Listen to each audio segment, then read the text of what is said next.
I would like to share my screen with an image of the late, great Murray Sinclair as I talk about the National Day for Truth and Reconciliation. Mr. Sinclair was the chair of the Truth and Reconciliation Commission that ran from 2008 to 2015, and they crafted their 2015 report from feedback from over 6,000 survivors from across the country. Here's the thing, the government has acknowledged that these things happened in residential schools. Wasn't some woke liberal government either. It was Harper. I wanted to get that out of the way because there's a lot of noise on the internet of hoax and bullshit and whatever. This is a fact. The fact is the government has acknowledged what it did to the Indigenous community in the residential school system. So here's the thing. I'm Gen X and I didn't learn about residential schools when I was in school.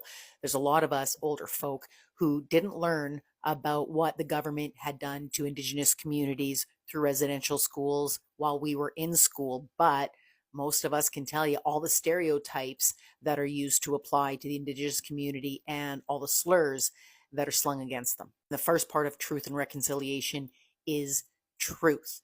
We didn't hear a truth. We heard stereotypes and we heard derogatory language towards these communities. Okay, back to Murray. He had said, education is what got us here. Education is what will get us out. So let's educate ourselves. Let's fill in the gaps left by history teachers who skipped all this stuff. Let's read the report that is easy to find online and familiarize ourselves with the 94 calls to action, which, by the way, came out 10 years ago. So 10 years ago, 94 calls to action came out. The government website, lists them all, and it lists 7 milestones, 7 out of 94, 10 years. That's just milestones. I believe that as far as calls to action being, checked off as complete, I think the number might be as high as, 13 or 15.